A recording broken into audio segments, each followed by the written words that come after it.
Bonjour, nous allons voir quelques raccourcis qui peuvent vous faciliter la vie et rendre vos tâches informatiques plus rapides.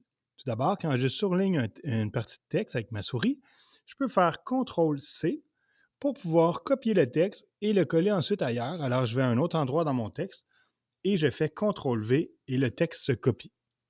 On le voit bien ici.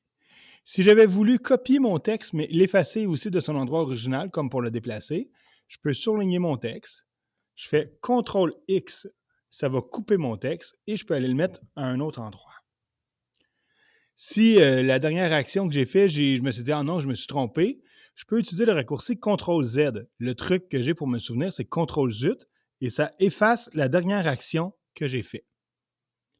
Un autre raccourci pratique, ça pourrait être d'utiliser CTRL-A qui va surligner tout le texte au complet. Et là, ensuite, je pourrais réutiliser les autres raccourcis comme CTRL-C, par exemple, et aller recopier mon texte plus loin. Tout le texte est recopié.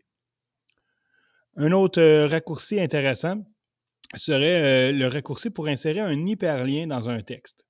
Un hyperlien, en fait, c'est un lien vers une page web ou un document qui va s'insérer à travers votre texte. Mettons que je veux surligner ici le site de l'intégration du numérique du CSSMV. Je vais faire CTRL-Z. Et là, je vais pouvoir aller chercher l'adresse de mon site Internet. Donc, l'adresse ici, CTRL-C pour copier. Je reviens ici et je vais faire CTRL-V pour coller mon adresse.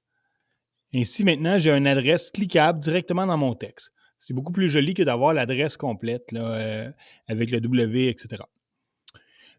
Autre raccourci intéressant, ce serait CTRL-F qui va rechercher dans tout le texte un mot qu'on...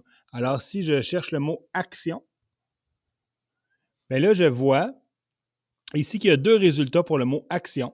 Alors, je peux ici aller là et cliquer pour voir le prochain, etc. Et là, ça peut être très bien si on veut vérifier là, plusieurs fois un mot qui se répète dans un texte, par exemple. Ou si on veut corriger un mot là, qu'on a mal orthographié à plusieurs endroits, on peut faire une recherche comme ça. Sinon, dans un texte de lecture, si on veut aller trouver une information rapidement, ça peut être une stratégie qui peut être très intéressante à faire pour les élèves. Voilà, c'était quelques raccourcis pratiques. Merci.